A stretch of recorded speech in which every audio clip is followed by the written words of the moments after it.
مرحوم مومنین و مومنات بالخصوص بانیان محترم کے مرحوم بزرگان کی بخشش اور مغفرت کے لیے بآواز بلند صلوات۔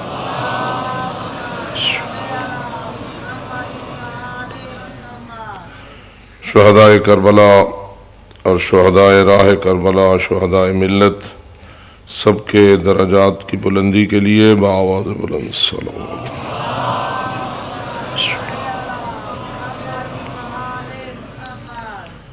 دشمنان مکتب اہل بیت کی ناکامی اور رسوائی اور اپنے وطن عزیز میں امن و امان کی بحالی کے لیے بآواز بلند صلوات۔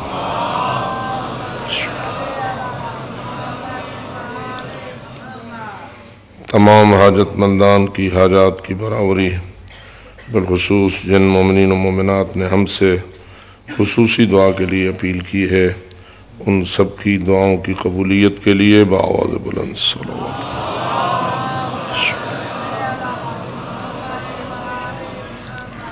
ہماری سب سے لازم و اہم ترین دعا تعجیل ظہور حضرت قائم آل محمد علیہ السلام کے لیے بآواز بلند صلوات۔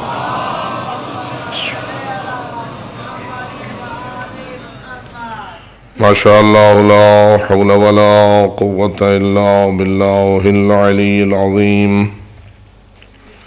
رب اشرح لی صدری ویسر لی امری واحلل عقدۃ من لسانی یفقہوا قولی۔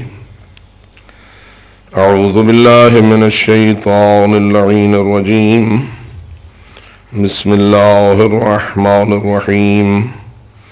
الحمد للہ رب العالمین، والصلاة والسلام علی اشرف الانبیاء والمرسلین، سیدنا و نبینا و شفیع ذنوبنا و طبیب قلوبنا و مولانا ابی القاسم محمد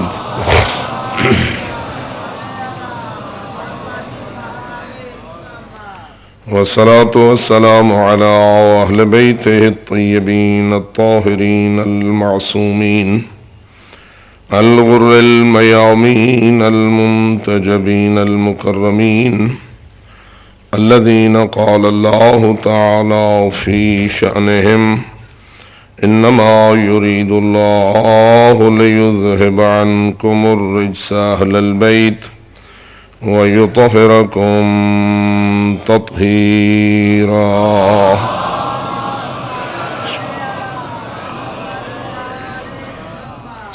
ورحمة الله على أحبابهم وأصحابهم وشيعتهم ومواليهم أجمعين، ولعنة الله على أعدائهم وقاتليهم وظالميهم ملعونين من يوم ظلمهم إلى أبد الآبدين.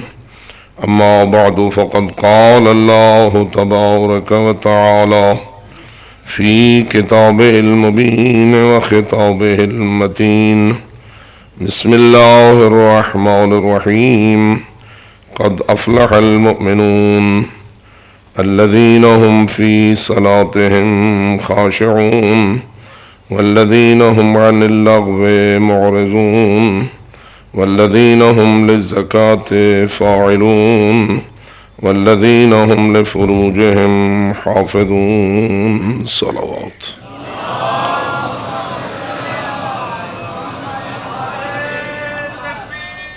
اللہ اکبر.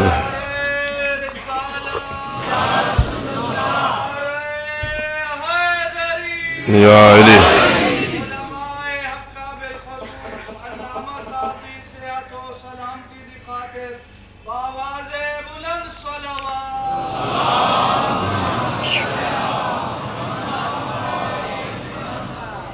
سب مومنین و مومنات بالخصوص جو عزاداری شہداء کربلا میں مصروف ہیں، ان سب کی سلامتی کے لیے بآواز بلند صلوات.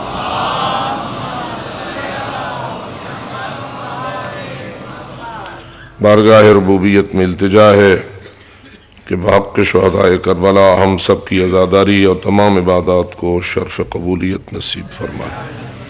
جو حضرات انتظامات کرتے ہیں اور ہمارے لیے سزاداری کا ماحول فراہم کرتے ہیں، یقیناً ان کا اس حوالے سے ہم پر بڑا احسان ہے، اس لیے کہ انتظامات کے بغیر تو مجالس اعضاء کا انعقاد نہیں ہو سکتا۔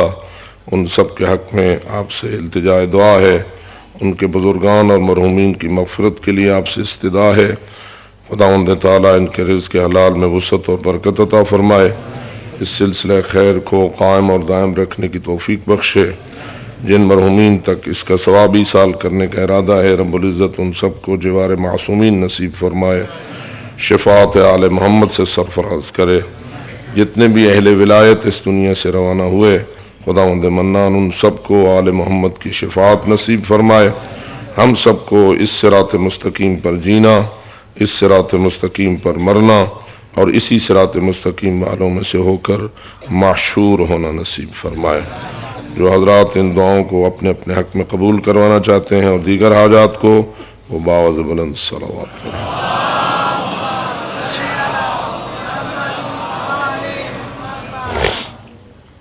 ارشاد رب العزت ہے سورہ المومنون میں، قد افلح المومنون، بے شک کامیاب ہوئے وہ لوگ جو مومن ہیں، الذین هم فی صلاتہم خاشعون، ان کی پہلی صفت یہ ہے کہ ایمان کے ساتھ ساتھ وہ اپنی نماز میں خشوع و خضوع کرتے ہیں۔ بآواز بلند صلوات۔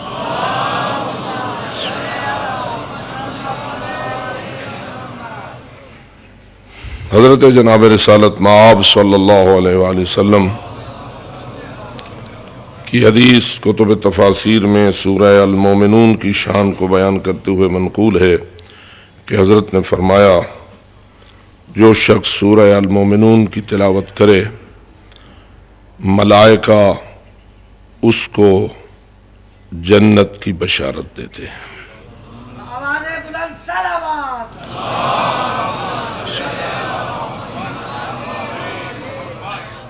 بشرتہ الملائکۃ یوم القیامت، قیامت کے دن ملائکہ اس کو جنت کی بشارت دیں گے۔ وما تقر بہ عینہ عند نزول الموت، اور جب موت کا وقت آئے گا اس وقت بھی اسے ایسا منظر دکھایا جائے گا جس سے اس کی آنکھیں ٹھنڈی ہو جائیں گی۔ اللہم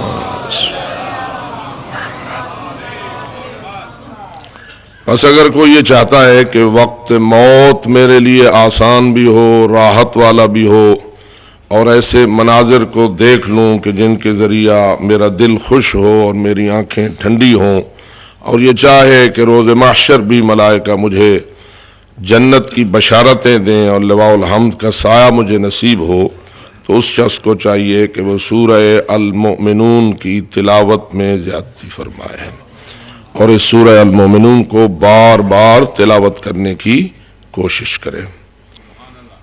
اور حضرت امام جعفر صادق علیہ السلام نے فرمایا، جو شخص اسے ہر جمعہ تلاوت کرے گا، رب العزت اسے جنت کے بلند مقامات تک پہنچائے گا۔ ایسی حدیثیں جن کا تعلق تلاوت قرآن مجید اور تلاوت سورہ مبارکہ کے بارے میں ہے، اکثر کتب تفاسیر میں جہاں انہوں نے تفسیر کرنا شروع کی ہوتی ہے کسی بھی صورت کی، تو عموماً مفسرین کا طریقہ کار ہے کہ وہ تفسیر سورہ اور تفسیر آیات سے پہلے اس صورت کے بارے میں جو کچھ معصومین سے منقول ہے اس کو احادیث کی شکل میں نقل کرتے ہیں تاکہ سننے والوں کا دل بھی خوش ہو جائے اور وہ قرآن مجید کو اپنی نجات کا واحد ذریعہ تسلیم کریں۔ لیکن ایک سوال ہے، کیا کوئی شخص فقط تلاوت کرے تو اس کو یہ ساری سعادت اور یہ ساری برکت اور یہ ساری خوشنودی اور خوشی اور خوش نصیبی فقط تلاوت سے حاصل ہوگی، یا اس وقت حاصل ہوگی جب اس کے دل میں اس قرآن اور اس سورت کی حقانیت پر کامل ایمان موجود ہو؟ جیسے کہ آپ دیکھ رہے ہیں کہ قرآن شروع ہو رہا ہے سورہ المومنون میں، تو پہلا ارشاد یہی ہے کہ قد افلح المؤمنون، فلاح اسے ملے گی جو مومن ہوگا۔ تو پہلی شرط ہماری فلاح کی کیا ہے کہ بندہ مومن ہو. جو اپنے آپ کو مومن سمجھتا ہے وہ بآواز بلند صلوات پڑھے. صلی اللہ محمد. واضح ہے کہ مومن وہ ہوتا ہے جو ایمان لائے. کس چیز پہ ایمان لائے؟ ان چیزوں پہ ایمان لائے، ان حقیقتوں پہ ایمان لائے جن پر ایمان لانے کے لیے حضرت جناب محمد مصطفیٰ صلی اللہ علیہ وآلہ وسلم نے ارشاد فرمایا ہے. بسا اوقات اسلام کی تعریف میں اور اسلام کی تفسیر میں بہت زیادہ اختلاف ہو جاتا ہے. مجھے یاد ہے کہ جب قادیانیوں کہ کفر کا مسئلہ زیر بحث تھا اور اسمبلی میں ان کو کافر ہیں یا وہ مسلمان یہ بحثیں ہوئیں، اور پھر اس کے ساتھ ساتھ عدلیہ میں بھی یہ بحثیں آئیں، اور ایک جسٹس صاحب نے علماء سے یہ پوچھنا چاہا کہ اسلام کی ایسی تعریف کرو کہ جس کی وجہ سے یہ لوگ جو ہیں یہ کافر شمار کیے جائیں. تو کافی اس میں بولیاں بولی گئیں، لیکن جو صحیح تعریف ہے اور جو بڑی متقن اور کامل ہے وہ یہ ہے کہ مسلمان وہ ہے جو ہر اس کو مانے جس کو محمد مصطفیٰ صلی اللہ علیہ وآلہ وسلم نے فرمایا ہے، اور نبی اکرم جو کچھ لائے ہیں جو اس کو منوان تسلیم کرے وہ مسلمان ہے، وہ مومن ہے، اور جو کچھ مان لے اور کچھ نہ مانے وہ مسلمان نہیں ہے. غور کیجئے، اگر ہم کہتے ہیں اشہد ان محمد الرسول اللہ صلی اللہ علیہ وآلہ وسلم، تو ہمارے دل میں کیا ایمان ہے؟ ہم رسول اکرم کے کتنے فیصد تابعدار ہوں تو مسلمان ہیں؟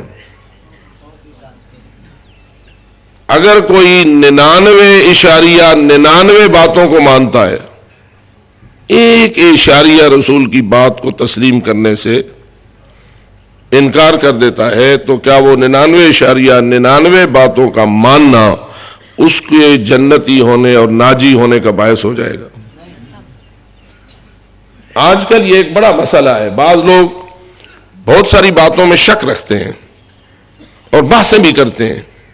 تو میری ان سے یہ اپیل ہے کہ بحث کرنے کا تمہیں حق حاصل ہے، لیکن انکار کرنے کا تمہیں حق حاصل نہیں. اگلے دن بھی میں نے عرض کیا تھا کہ بہت سارے تعلیم یافتہ افراد جو لٹریچر کے مطالعے سے بڑی محبت رکھتے ہیں، اور بالخصوص ان لوگوں کا لٹریچر زیادہ پڑھنے سے محبت رکھتے ہیں جو اسلام کے بارے میں شکوک و شبہات ایجاد کرنے کا فن جانتے ہیں، یہ ان کی باتیں پڑھتے ہیں. پھر ادھر چونکہ ان کا اپنا مطالعہ اسلام کے بارے میں، اسلامی کتب کے بارے میں، تعلیمات آل محمد کے بارے میں کمزور ہوتا ہے، علماء کی وہ اتنی اہمیت کے قائل نہیں ہوتے، اس لیے کہ علماء کے خلاف جو پروپیگنڈا کیا گیا ہے وہ اس حد تک آگے بڑھا ہوا ہے کہ بہت سارے اونچے تعلیم یافتہ لوگ علماء کو پرائمری قسم کے لوگ سمجھتے ہیں، ان کو گھٹیا قسم کے لوگ سمجھتے ہیں، ان کو دقیانوسی قسم کے خیالات کا مالک سمجھتے ہیں، ان کو رجعت پسند سمجھتے ہیں. عزاداری کے لیے تو شاید آ جاتے ہوں گے، اس لیے کہ عزاداری ایک رسم ہے، نہ جائیں گے تو لوگ ہمیں کچھ کہیں گے کہ تو بھی کوئی کربلا کو ماننے والوں میں ہے، آ گئے. لیکن ذہن شکوک و شبہات سے بھرا ہوا ہوتا ہے اس مطالعے کی وجہ سے جو انہوں نے اسلام دشمن لوگوں کا کیا ہوتا ہے. اس لیے میں آپ سے یہ اپیل کرتا ہوں، یا تو طرفینی مطالعہ رکھو اور اتنی تحقیق کرو، اتنے دقیق جاؤ کہ تمہارے ذہن شکوک و شبہات سے پاک ہو جائیں، اور یا پھر کم از کم پڑھو صحیح، ان کی باتوں کو مانو نہیں. تاکہ جب مرو تو کیسے مرو؟ انسان کو کس حالت میں مرنا چاہیے؟ جی، مومن مرنا چاہیے. اگر ایمان رہنا ہے اور ہم نے اپنے ایمان کو مضبوط رکھنا ہے تو ہمیں اپنے ذہن کو شکوک سے پاک کرنا ہوگا، شکوک و شبہات سے.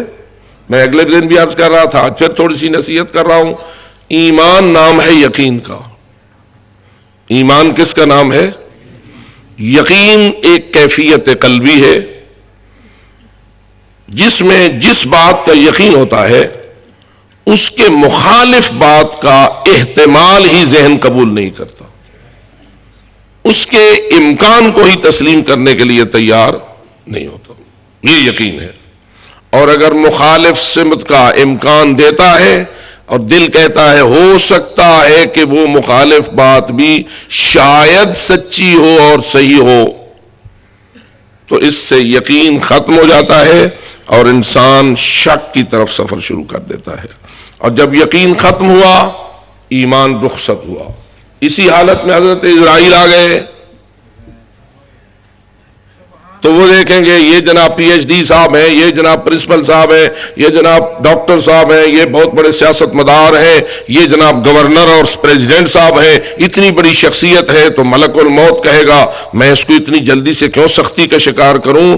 کیا ملک الموت کا بھی کوئی گورنر ہے؟ کیا پریزیڈنٹ صاحب ملک الموت کے لیے بھی پریزیڈنٹ ہے؟ یہ دنیاوی عہدے ملک الموت کے سامنے تو کوئی حیثیت نہیں رکھتے، اور یہ مانو ثروت ملک الموت کے لیے کوئی حیثیت نہیں رکھتی. ملک الموت کے لیے وہ قلبی کیفیت حیثیت رکھتی ہے جس کو آپ ایمان سے تعبیر کرتے ہیں. اللہ. تو اس لیے ہم سب کا یہ فریضہ ہے کہ ہم کیا کریں؟ مومن بنیں اور مومن رہیں، اور مومن ہونے سے نکلنے والی بات کی طرف نہ جائیں. اس لیے قرآن کہتا ہے کہ پہلی شرط فلاح ابدی کی ہے مومن ہونا. اگر آپ ایمان کے درس کو پڑھیں تو سب سے پہلا ایمان ہے ایمان باللہ. ایمان کی جو بنیاد ہے وہ کہاں ہے؟ اللہ پر ایمان. اللہ پر ایمان یعنی اللہ کی توحید پر ایمان. اگر توحید پر ایمان ہے تو بندہ مومن ہے، اور اگر توحید والے مسئلے میں تھوڑا سا شک و شبہ رکھتا ہے، اب ذرا اس کی بھی تفصیل کرنا پڑے گی. توحید ایک ہے اللہ کی ذات کی توحید، کہ اللہ اپنی ذات میں وحدہ لا شریک ہے، اللہ جیسا کوئی اور اللہ نہیں ہے. نہیں ہے لیکن کیا ہو سکتا ہے یا نہیں؟ جی ممکن ہے. 500 سال بعد ممکن ہو جائے، 1000 سال بعد ممکن ہو جائے. اس بات پہ تھوڑا سا پختہ ہونا ہے. اللہ کی ذات جیسی کوئی ذات نہ ہے اور نہ ہو سکتی ہے. اس میں کسی قسم کی کوئی شک و شبہ کو لے آنے کی اجازت نہیں. اچھا چلو اللہ کی جیسی ذات تو اور کوئی ہو نہیں سکتی، لیکن اللہ کے صفات جیسی کوئی اور ذات ہو سکتی ہے کہ جس کے صفات کم از کم ایسے ہوں جیسے اللہ کے ہیں. سوچتے ہیں اس بات کو غور سے دیکھنا ہے. اچھا کیا ایسا ممکن ہے کہ اللہ کسی اپنی مخلوق کو اپنے جیسا بنا دے؟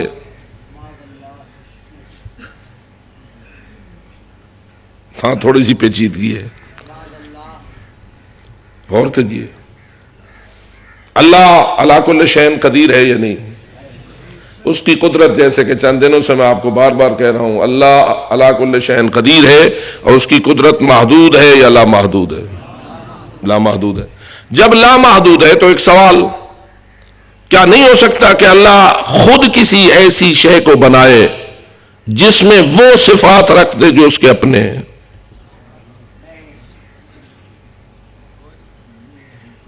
یہاں ایک بات سمجھنے کی ہے. کیا ایسا ممکن ہے کہ وہ کسی کو اتنی قدرت دے دے کہ جس کی کوئی حد نہ ہو؟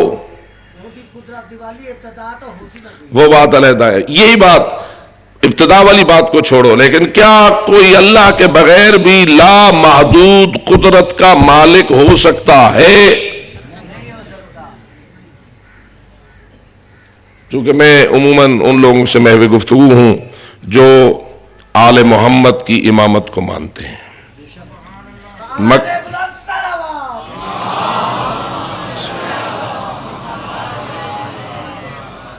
توجہ رہے، کیونکہ تھوڑا سا موضوع خشک بھی ہے، اور توحید کا موضوع ہمارے ماحول میں زیادہ تر خشک ترین موضوع سمجھا جاتا ہے، اور اس لیے عام طور پر پڑھنے والے اس کے پڑھنے سے گریز کرتے ہیں. تو کیا میں بھی گریز کروں یا آپ کی اجازت ہے؟ اللہ اکبر.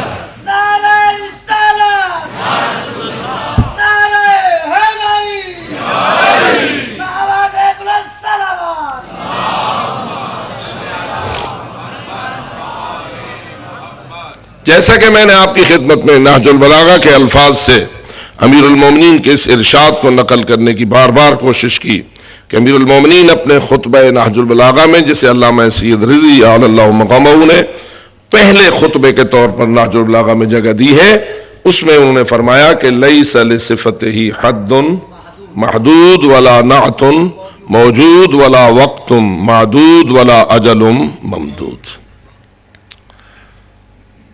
اس بنیاد پر امیر المومنین کا نظریہ تو یہ ہے، ان کی توحید ہمیں یہ سکھائی گئی ہے. وہ خود فرما رہے ہیں کہ اللہ کی کسی صفت کی کوئی حد نہیں ہے، نہ اس کی قدرت کی کوئی حد ہے، نہ اس کے علم کی کوئی حد ہے، نہ اس کی حکمت کی کوئی حد ہے، نہ اس کی عظمت کی کوئی حد ہے، نہ اس کے فضل کی کوئی حد ہے. وہ اپنی ہر صفت میں بولیے لا محدود ہے. اب اگلا سوال میں نے یہ کیا کہ کیا ایسا ہو سکتا ہے کہ وہ کسی اور کو ایسا بنا دے کہ اس کی قدرت بھی لامحدود ہو؟ شیعہ ہونے کے ناطے سے یہی ایک مشکل ہے. کوئی کہے گا ہاں وہ کر سکتا ہے اور کرتا نہیں، کوئی کہے گا وہ کر ہی نہیں سکتا. یہ ایک پیچیدہ سا سوال ہے، لیکن جو کچھ آل محمد نے ہمیں بیان کیا ہے وہی سچ ہوگا یا نہیں؟ جی وہی سچ ہوگا یا نہیں؟ ہم اپنی سوچیں جو ہے جو کچھ بھی اڑاتے پھریں، لیکن آخری بات تو وہی ہے جو قرآن نے بیان فرمائی ہے اور جو محمد آل محمد نے بیان فرمائی ہے. اور غور کریں، معرفت جتنی بلند ہوگی اتنی عبادت کی شان بھی بلند ہوگی. اگر کسی کو اللہ ایسا بناتا تو ہمارے خیال میں محمد و آل محمد کو ایسا بناتا، کیونکہ سب سے افضل مخلوق وہی ہیں، سب سے اشرف مخلوق وہی ہیں، ساری کائنات کے سردار وہی ہیں، ملائکہ کے بھی سردار ہیں.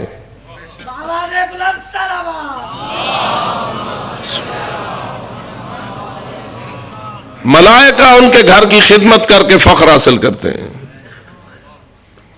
اگر ہوتا تو ایسا ہوتا، لیکن امیر المومنین جواب میں یہی کہتے ہیں کفا بی عزا ان اکون لک عبدا وکفا بی فخرا ان تکون لی ربا وجدتک کما احب فاجعلنی کما تحب. اے میرے اللہ، میری عزت اسی میں ہے اور میری عزت کے لیے یہی کچھ کافی ہے کہ میں تیرا عبد ہوں. اللہ اکبر، یا رسول اللہ.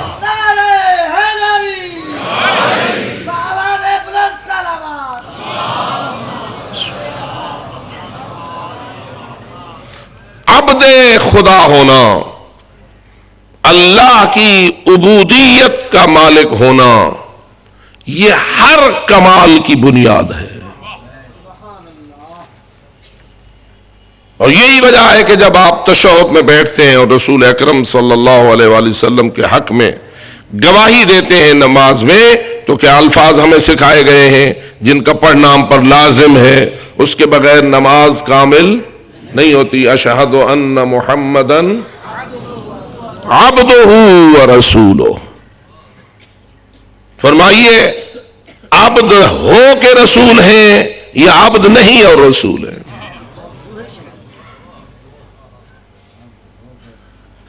حضرت جناب امام محمد باقر علیہ السلام امامت کی شان کو بیان کرتے ہوئے یہ حدیث فرماتے ہیں اس آیت کے ذیل میں، کہ جس آیت میں حضرت ابراہیم کی امامت کا تذکرہ ہے، وَإِذِ ابْتَلَىٰ إِبْرَاهِيمَ رَبُّهُ بِكَلِمَاتٍ فَأَتَمَّهُنَّ قَالَ إِنِّي جَاعِلُكَ لِلنَّاسِ إِمَامًا قَالَ وَمِن ذُرِّيَّتِي قَالَ لَا يَنَالُ عَهْدِ الظَّالِمِينَ.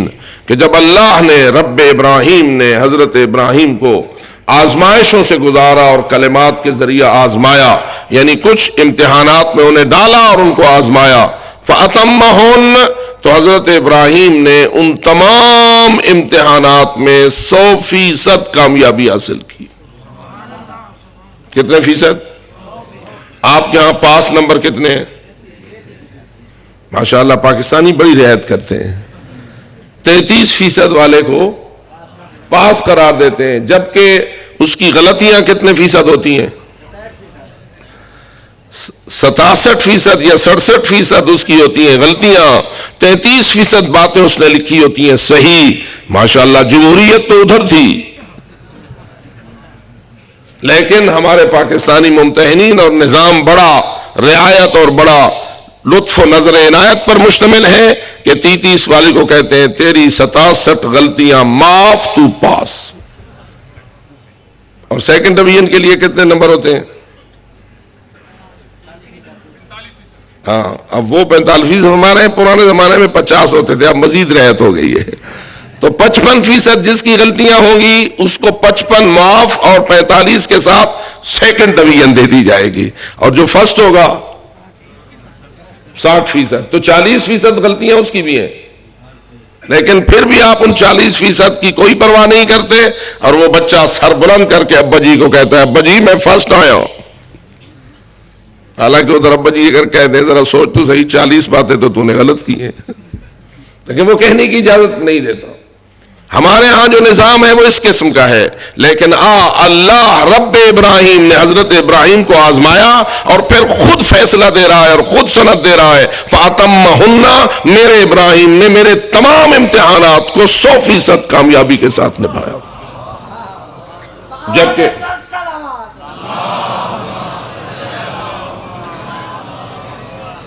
جبکہ یہ امتحان جو ہمارے ہاں ہوتا ہے یہ فقط حافظے کو پرکھتا ہے. جو کچھ پڑھا ہے وہ یاد ہے یا یاد نہیں ہے، بس قوت حافظہ اور فکر و سمجھ کا امتحان ہوتا ہے. اس سے زیادہ باقی صلاحیتوں کا امتحان نہیں ہوتا. لیکن ابراہیم خلیل اللہ کا تو یہ امتحان ہے کہ تجھے نمرود آگ میں ڈال رہا ہے، دیکھتا ہوں تو کیا کرتا ہے. اور کتنا عجیب ہے وہ جملہ جو حضرت ابراہیم نے کہا. کب؟ جب وہ منجنیق میں گولے کی طرح بندھے ہوئے منجنیق سے نکل چکے تھے، آگ کے چخے کی طرف جا رہے تھے، درمیان میں تھے کہ جبرائیل نے کان میں کہا اے ابراہیم مدد کی ضرورت ہو تو میں حاضر. جواب میں کہتا ہے مدد کی ضرورت ہے اما الیک فلا، تیری مدد کی کوئی ضرورت نہیں، جس کی مدد کی ضرورت ہے وہ دیکھ رہا ہے.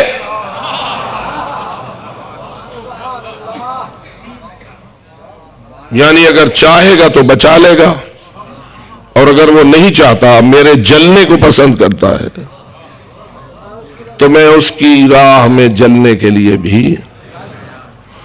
حضرت ابراہیم کا جرم کیا تھا؟ جرم کیا تھا؟ جس جرم کی پاداش میں نمرود اور نمرودی قوم ان کو آگ میں ڈال رہی تھی، کیا کون سا بات کو چوری کی تھی؟ فقط ایک جرم تھا کہ جن بتوں کو اس زمانے کی قوم اپنا رب مانتی تھی ابراہیم نے ان کو قتل کر دیا تھا. کیا خیال ہے؟ رب بھی قتل ہو سکتا ہے. اللہ کرے کہ میرے لفظوں کو آپ اپنے پاس محفوظ رکھیں. کیا رب بھی مقتول ہو سکتا ہے؟ آپ کا ذہن کیا جواب دیتا ہے؟ نہیں. تو کیا رب بھی شہید ہو سکتا ہے؟ اور جو شہید ہو جائے کیا وہ رب ہو سکتا ہے؟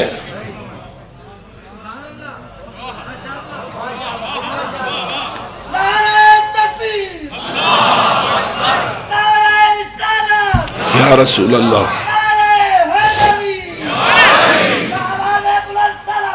اللہم صلی اللہ. آپ میرے لفظوں کو پا گئے.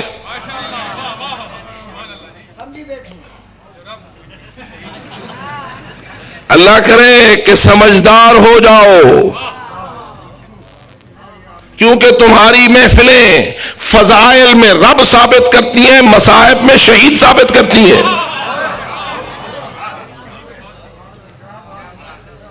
اگر میرے پاس آنے والی رپورٹیں صحیح ہیں، اور شاید میں تو رپورٹوں کا محتاج ہوں کہ ایسوں کی مجلسوں کو میں سننے سے محروم ہوں، لیکن ماشاءاللہ اس مجلس میں جتنے آپ تشریف فرما ہیں ان کی کافی اکثریت ادھر بھی سنتی ہے،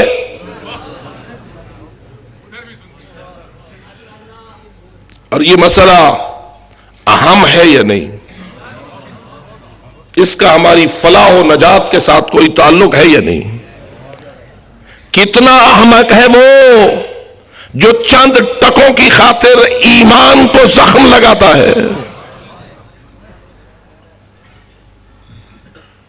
مولا علی شہید ہوئے یا نہیں؟ جی عجیب ہے، لوگ کہتے ہیں علی رب ہے، جس کو ابن ملجم کے ایک وار نے شہید کر دیا۔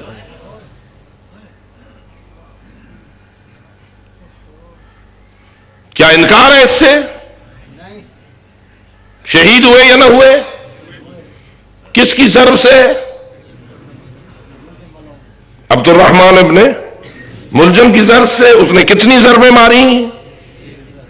جی ایک ہی ضرب ماری، اور جانتے تھے علی کہ اس ضرب نے مجھے شہید کرنا ہے، اس لیے کہہ رہے تھے بسم اللہ وباللہ وعلی ملت رسول اللہ۔ اے شیعان آل محمد، علی کی لفظوں پہ غور کرو، کیا کہہ رہے ہیں لفظ بسم اللہ کہہ کر؟ ادھر سے اس کی ضربت لگی ہے، سر کے خون نے ریش کو رنگین کرنا شروع کیا ہے، اور علی کی زبان اقدس سے یہ جملہ آیا ہے بسم اللہ۔ یہ بسم اللہ علی کس لیے پڑھ رہے ہیں؟ ہم روٹی کھائیں بسم اللہ پڑھیں، ہم کوئی اور نیک کام کریں بسم اللہ پڑھیں، علی کیوں بسم اللہ پڑھ رہا ہے؟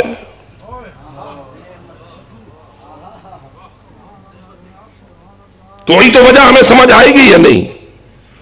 بس گویا علی یہ کہہ رہا ہے میں اللہ کی راہ میں اس وار کو قبول کرتا ہوں اللہ کے نام کی برکت سے۔ یا علی، وہ اللہ ہے جس کی راہ میں علی شہادت پانے کو اپنے لیے فخر سمجھتا ہے۔ بسم اللہ اللہ کے نام سے، وباللہ اللہ کی مدد سے، وعلی ملت رسول اللہ، اور میرا سب سے بڑا فخر یہ ہے کہ اس وار کو برداشت کرتے ہوئے میں اپنے رسول کی راہ پہ چل رہا ہوں، ان کی ملت پہ ہوں، ان کے مذہب پہ ہوں، ان کے دین پہ ہوں۔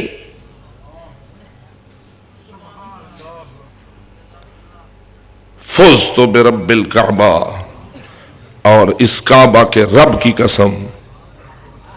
کس کی قسم؟ کعبہ کے۔ کون ہے کعبہ کا رب؟ اگر خود ہوتے تو پھر اپنی قسم کھائی ہے، اور اگر اللہ رب کعبہ ہے تو اللہ کی قسم کھائی ہے۔ ہمارا ایمان کیا ہونا چاہیے؟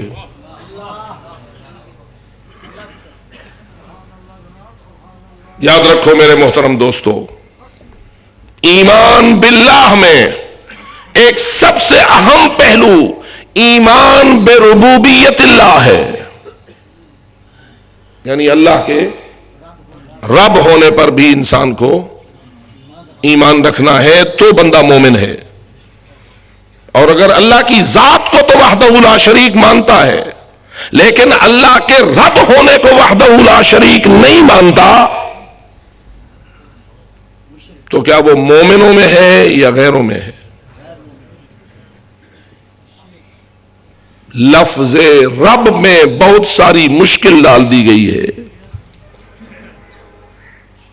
فرمائیے، جب آپ نماز میں پڑھتے ہیں تو وہاں اپنا رب کسے مانتے ہیں؟ ذرا اپنی نماز پہ غور کیجئے۔ میں اب لفظ رب پہ آیا ہوں، اللہ تو آپ ماشاءاللہ کسی اور کو کہہ نہیں سکتے، اگرچہ کہ آپ کے اندر کچھ ایسا ایلیمنٹ پیدا ہو گیا ہے جو علی اللہ کی بات کرتا ہے۔ اے کاش وہ ہمارے اندر نہ ہوتے، اے کاش وہ ہمارے شمار نہ ہوتے، لیکن مشکل ہے۔ کم از کم اور کچھ نہیں تو ان کے نظریات کے باطل ہونے پر کچھ گفتگو کی اجازت ہونا چاہیے یا نہیں؟ جو مجھے اجازت دیتا ہے وہ بآواز بلند صلوات پڑھے۔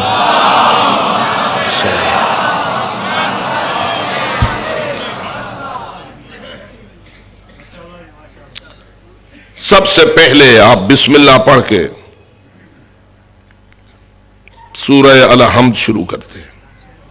کیا سورہ الحمد کے بغیر نماز صحیح ہو سکتی ہے؟ کسی اور سورت کو پڑھ لو سورہ الحمد کی بجائے، جی کیوں نہیں ہو سکتی؟ باقی قرآن کیا اللہ کا کلام نہیں؟ 114 سورتیں سب اللہ کا کلام ہے یا نہیں؟ اگر 7 آیتوں والی سورہ حمد میری نماز کے لیے کافی ہے تو پھر 100 آیتوں والی دوسری سورت اس کی بجائے پڑھ لوں تو کیوں ناکافی ہے؟ سورہ یاسین پڑھ لیتا ہوں سورہ الحمد کی بجائے، میری نماز صحیح ہے؟ جی کسی کے شاید فتویٰ ہو، اور آپ سب اگر کہہ رہے ہیں نہیں تو کیوں؟ کیا وہ کلام خدا نہیں؟ کیا وہ قرآن مجید نہیں؟ کیا اس میں جو کچھ بیان ہوا ہے وہ حق نہیں؟ کیا اس کا کوئی ایک لفظ مشکوک ہے؟ تو پھر آپ مجھے سمجھائیے نا، کیوں سورہ فاتحہ کے بغیر نماز نہیں بنتی؟ اس لیے کہ رسول اکرم نے فرمایا لا صلاۃ الا بفاتحۃ الکتاب، کوئی نماز نہیں، اگر نماز بنتی ہے تو سورہ فاتحہ کے ساتھ بنتی ہے۔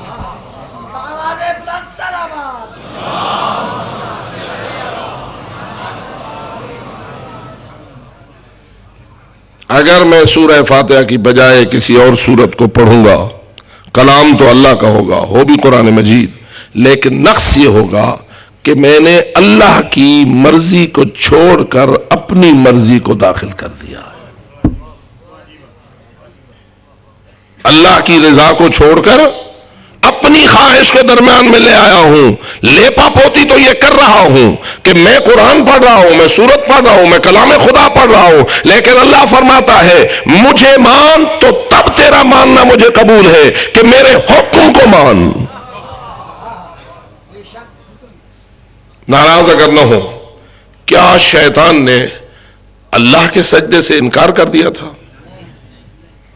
کرتا رہا اللہ کے سجدے یا نہیں؟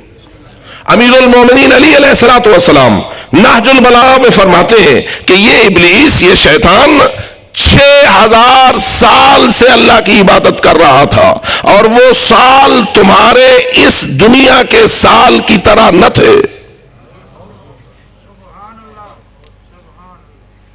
آپ سمجھدار ہیں، کیا خیال ہے مریخ میں بھی شب و روز ہوتے ہیں یا نہیں؟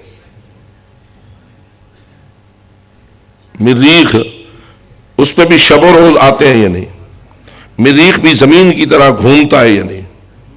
تو کیا خیال ہے آپ کا، مریخ کا دن اور زمین کا دن برابر ہے؟ مریخ کی رات اور زمین کی رات برابر ہے؟ جیسے یہ 12 گھنٹے اور وہ 12 گھنٹے، یہ سے 24 گھنٹے کا شب و روز، وہ بھی 24 گھنٹے کا شب و روز، یہ فرق ہوگا۔ کیوں فرق ہوگا؟ اس لیے کہ مریخ کی جو کا حجم ہے وہ زمین کے حجم کے برابر۔ عام طور پر سائنسدان کیا بیان کرتے ہیں، مریخ بڑا ہے یا زمین؟ جی مریخ زمین سے بڑا ہے، اور اگر اس کی رفتار بھی گھومنے کی وہی ہے جو زمین کی رفتار ہے تو یقیناً اس کا ایک چکر ہمارے 24 گھنٹوں میں مکمل نہ ہوگا، اور جب ہمارے 24 گھنٹوں میں مکمل نہ ہوگا تو گھنٹے بھی اس کے اپنے ہوں گے، دن بھی اس کا اپنا ہوگا، رات بھی اس کی اپنی ہوگی۔ علی نہج البلاغہ میں فرما رہے ہیں نہیں ہے وہ سال جن کو میں 6000 کہہ رہا ہوں تمہارے سال کے برابر۔ یعنی علی بیان کر رہا ہے کہ یہ نہ سمجھنا کہ سال فقط یہی کچھ ہوتا ہے جو زمین کا ہے. ہر سیارے کا اپنا نظام علیحدہ ہے، اس کا دن بھی علیحدہ ہے، اس کی رات بھی علیحدہ. اسی لیے تو کہتے ہیں پوچھو مجھ سے، میں آسمان کے راستے زمین سے زیادہ جانتا ہوں.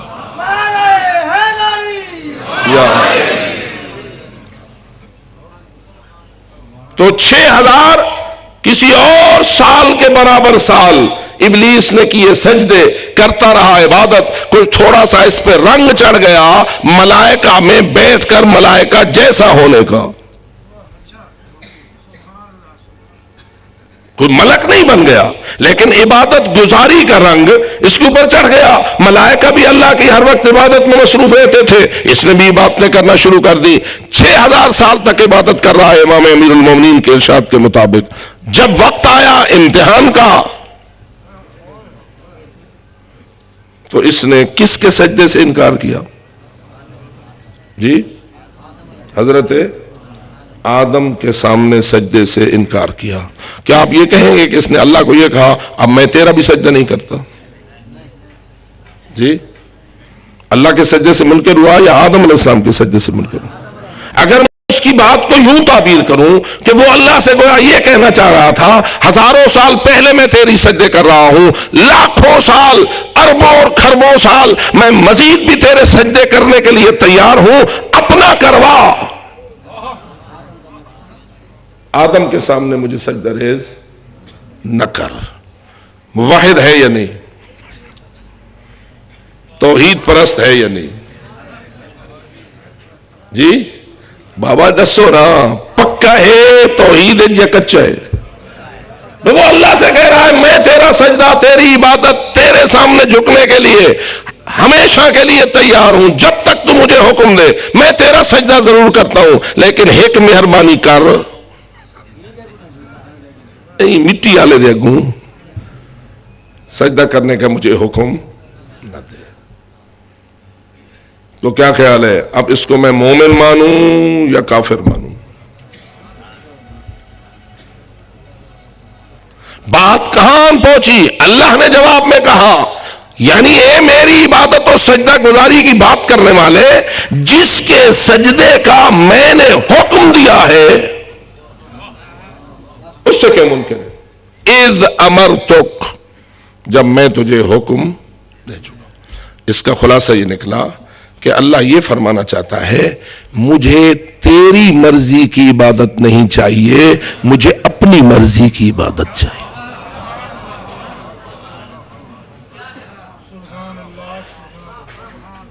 یہ بات فقط شیطان کے لیے ہے یا ہر ایک کے لیے؟ جی آج کے شیعوں کے لیے بھی ہے. جی اے مجلس عشرہ محرم میں محبت کے ساتھ آنے والوں، اپنے ایمان پہ کسی کے حملے کو برداشت نہ کرو.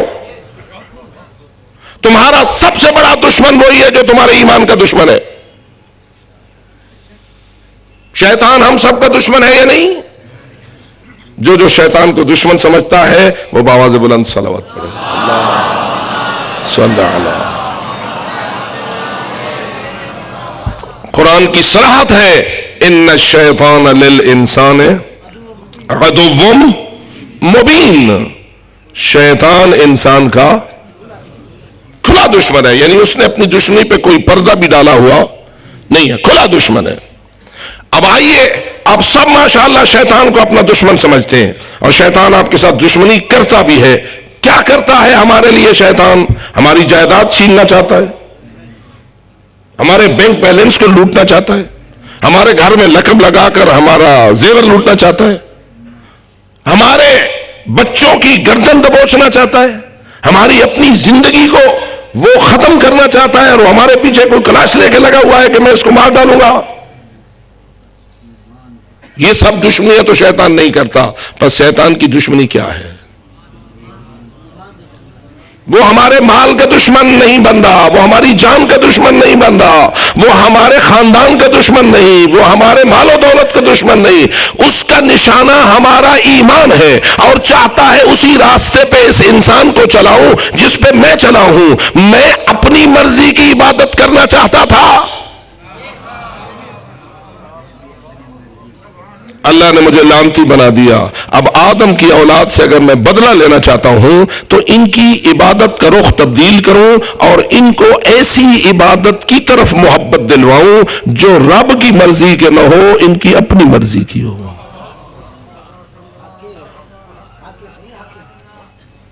صلوات پر محمد و آل محمد۔ غور کیجئے، شیطان کیا کسی جبر کے ذریعہ، ڈنڈے کے ذریعہ، اپنی طاقت بدنی کے ذریعہ، اپنی کلاش کے ذریعہ، اپنے لشکر کے ذریعہ ہمیں دبوچتا ہے اور ہمارا سر جھکاتا ہے اپنی طرف؟ کیا اس انداز سے وہ ہماری دشمنی کرتا ہے؟ کیسے ہے اس کی دشمنی؟ وہ کرتا کیا ہے اور اپنے مقصد میں کامیاب کیسے ہوتا ہے؟ وہ کامیابی بھی قرآن تجھے بتا رہا ہے۔ کیا کرتا ہے وہ؟ یوسوسو فی صدور الناس، الوسواس الخناس الذی یوسوس فی صدور الناس، وہ سینوں میں ایسے ایسے خیالات ایجاد کرتا ہے، ایسی ایسی پھونکے مارتا ہے، ایسا ایسا انداز اپناتا ہے جس سے کہ ذہن بشری اور عقل انسانی میں کچھ غلط باتیں وسوسے کی شکل میں داخل ہو جائیں اور وہ حق کے ساتھ ساتھ باطل پہ سوچنا شروع کر دے، باطل کی طرف اس کی محبت بڑھے۔ بالآخر جب وہ کامیاب ہو جاتا ہے اس بات میں کہ وسوسہ عقیدے کی شکل اختیار کر لے، تو شیطان ہو گیا کامیاب۔ مجلس ذکر حسین کا فریضہ کیا ہے؟ وسوسے کو نکالے یا وسوسے کو مضبوط کرے؟ وسوسے کے مقابلے میں ہو مجلس یا وسوسے کی حمایت میں ہو مجلس؟ اور اگر کوئی اس کے وسوسوں کی تائید کروائے، اس کے وسوسوں کی تصدیق کروائے، اس کے وسوسوں کو مضبوط کرے، تو پھر میں یہ کہہ دوں یہ پڑھنے والا تیرا مخلص نہیں، یہی تو شیطان کا ایجنٹ ہے اور تیرا دشمن ہے۔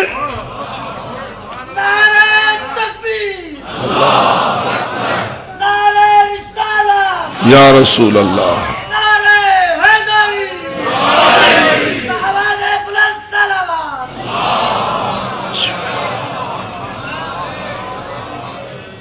سورہ فاتحہ تجھے پہلا درس دے رہی ہے، فقط پڑھنے کے لیے ہے یا ماننے کے لیے؟ جی میں نے کہا ہے نا، فقط پڑھنے کے لیے ہے یا ماننے کے لیے بھی ہے؟ پہلے ماننا ہے یا پہلے پڑھنا ہے؟ جی جو سورہ فاتحہ کو ٹھیک ٹھیک مانتا ہے وہ صلوات پڑھے۔ صلی اللہ علیہ وسلم۔ پہلی آیت پڑھ، الحمد، پڑھیے میرے ساتھ، للہ رب العالمین، سب تعریفیں کس کے لیے ہیں؟ اللہ کے لیے ہیں، جس کا پہلا تعارف کیا ہے؟ یہ کون اپنا تعارف کروا رہا ہے؟ اللہ ہی اپنا تعارف خود کروا رہا ہے، اور گویا وہ تجھے سب سے پہلے یہ بتانا چاہتا ہے کہ مجھ اللہ کو رب العالمین مانو گے تو مومن ہو، اور اگر رب العالمین ہونے میں شک کیا یا کسی اور کو میرے ساتھ شریک کیا تو پھر تمہاری نماز گئی شیطان کے رستے پر، تیرے سجدے گئے ادھر جدھر شیطان کے سجدے چلے گئے۔ رب العالمین کا دائرہ کتنا وسیع ہے؟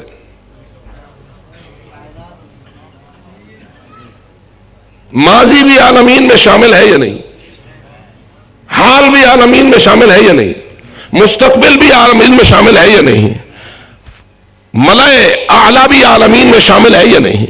عرض سفلا بھی عالمین میں شامل ہے یا نہیں؟ ملکوت، جنات، انسان، ہر مخلوق، ہر جگہ، ہر مقام، کوئی ہے جو عالمین سے باہر ہو؟ جی ہم پہلے کہاں تھے، اب کہاں ہیں، آگے کہاں جائیں گے؟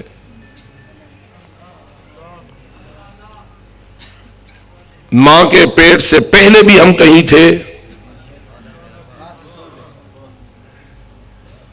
توجہ رہے، معلوم ہوتا ہے ہاں ایک اور جہان بھی ہے. ایک ہے عالم اسلاب، ایک ہے عالم ارحام، ایک ہے عالم ارواح. اشہد انک کنت نورا فی الاسلاب الشامخہ والارحام المطہرہ لم تنجسک الجاہلیت بانجاسها ولم تلبسک من مدلہمات ثیابها. جو زیارت وارث پہ ایمان رکھتا ہے بآواز بلند صلوات پڑھے.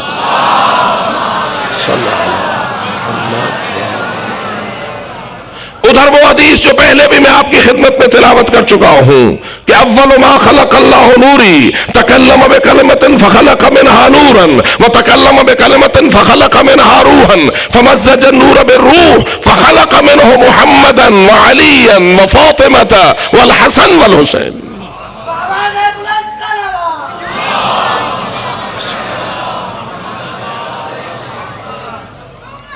ایک وہ نور ہے جس کا تعلق اول مخلوق کے ساتھ ہے. ایک وہ نور ہے جس کو تو زیارت وارث میں انگشت شہادت کہہ کر کہتا ہے. یاد رکھو میرے دوستو، لفظ اشہدو مذاق نہیں.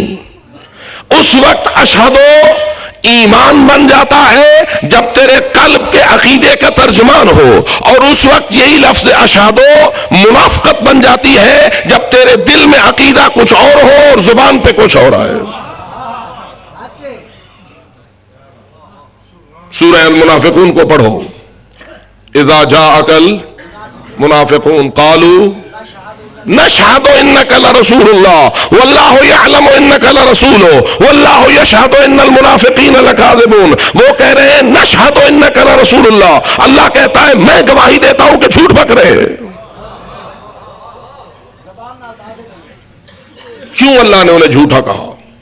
کیوں اللہ نے انہیں کاذب کہا؟ اسی لیے کہ دل میں یہ عقیدہ نہ تھا اور زبان پر کہہ رہے تھے. رسالت پیغمبر پر دل میں ایمان اور عقیدہ موجود نہ تھا، زبان سے کہہ رہے تھے. اب اے زیارت وارث پڑھنے والے، پہلے عقیدہ رکھ پھر اشہدو کہے. ورنہ اگر عقیدہ کچھ اور ہوا اور زبان پہ اشہدو آیا تو یہ مومن کا کلام ہو جائے گا یا منافق کا کلام ہو جائے گا. لفظ اشہدو مذاق نہیں، یہ کسی مجسٹریٹ یا جج کی عدالت کی شہادت نہیں، یہ قلب کی کیفیت کی شہادت ہے، ایمان اور عقیدے کی گواہی ہے. اب آپ غور کریں، اشہدو انکا، انکا کون؟ کس کے خطاب کر رہا ہے تو؟ کس سے محض گفتگو ہے؟ کس کو سلام پیش کر رہا ہے؟ السلام علیکہ یا وارث آدم صفت اللہ، السلام علیکہ یا وارث نوح النبی اللہ، السلام علیکہ یا وارث ابراہیم خلیل اللہ، السلام علیکہ یا وارث موسیٰ کلیم اللہ، السلام علیکہ یا وارث عیسیٰ روح اللہ، السلام علیکہ یا وارث محمد حبیب اللہ. صلوات پڑھو نا بآواز بلند، صلی علی محمد وآل محمد. اگلے دن میں نے عرض کیا تھا کہ صلوات پڑھوانا اور صلوات پڑھنا اس دونوں کو یاد رکھا کرو. تو رسول اکرم کی وراثت، السلام علیکہ یا وارث امیر المؤمنین علی ولی اللہ. یہ کون ہے جس کو تو وارث آدم، وارث نوح، وارث ابراہیم، وارث موسیٰ، وارث عیسیٰ، وارث رسول خدا، وارث امیر المؤمنین صلوات اللہ علیہم اجمعین کہہ رہا ہے؟ یہ کون ہستی ہے؟ محمد و آل محمد بلند صلوات. پھر اسی ہستی کو تو دوسرے الفاظ میں تعبیر کرتا ہے، السلام علیکہ یبن رسول اللہ، السلام علیکہ یبن امیر المؤمنین وابن فاطمہ الزہراء، السلام علیکہ یا ابا عبداللہ. ہمارا ایمان ہے آپ کا سلام امام کے سامنے پیش ہوتا ہے، امام سنتے ہیں.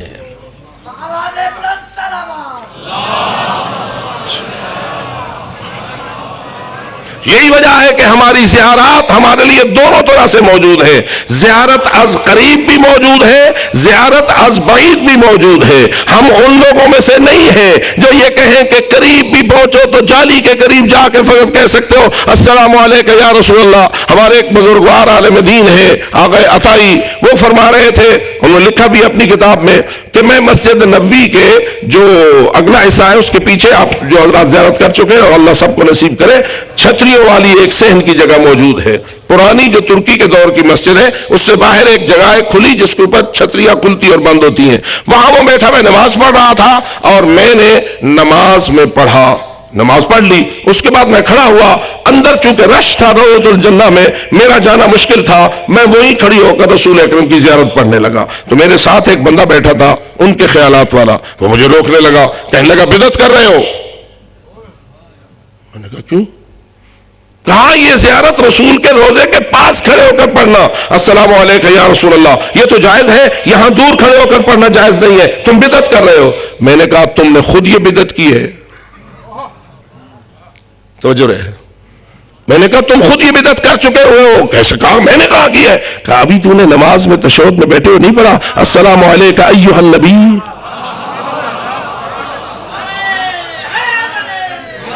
یا علی باواز بلند صلوات.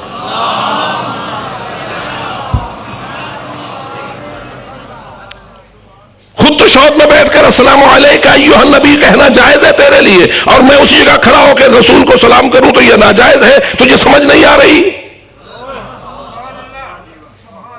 تو ہم درگاہ حضرت امام حسین میں دور ہو یا قریب عرض کرتے ہیں اشہد انک کنت نورا فی الاصلاب الشامخہ. میں ایمان کے ساتھ یہ گواہی دے رہا ہوں, مجھے کامل یقین ہے اس بات کے اوپر کہ تو وہ ہستی ہے کہ جن اصلاب میں رہے ہو وہاں بھی نور تھے, اور وہ اصلاب شامخہ بلند عزت کی مالک تھی, اور جن ارحام میں رہے ہو وہ ان ارحام میں بھی آپ نور تھے, اور ہر رحم طاہر و مطہر تھا.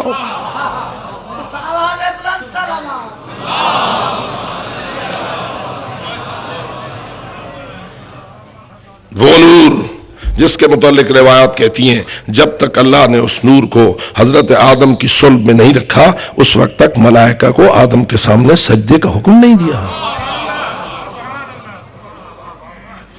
کیا خیال ہے, اس نور کو ماننا چاہیے یا نہیں جی؟ تو پھر کیا صلب کو بھی ماننا چاہیے؟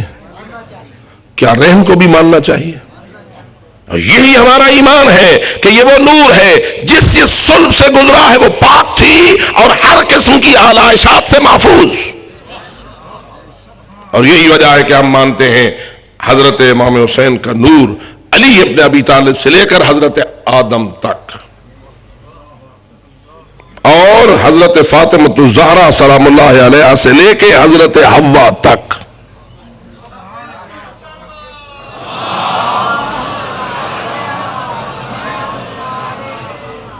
عزیزان من, اب لوگ کہتے ہیں نہیں جی ہم نہ صلب مانتے ہیں نہ رحم مانتے ہیں, اور اتنا پروپیگنڈا ہے اس بات کا, اتنا دہرایا جا رہا ہے, اتنا دہرایا جا رہا ہے. آج بھی مجھے ایک بندہ ٹیلی فون پر پوچھ رہا تھا یہ دسو صحیح 12/14 آنن یا ولادت پہندن. میرے خیال میں کچھ لوگ ناراض ہو جائیں گے.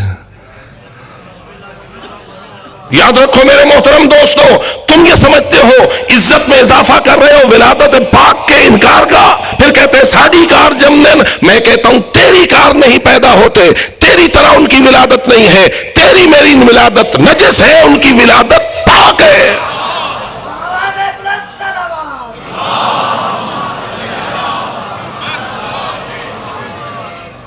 ولادت کا انکار نہ کر, نجاست کا انکار کر.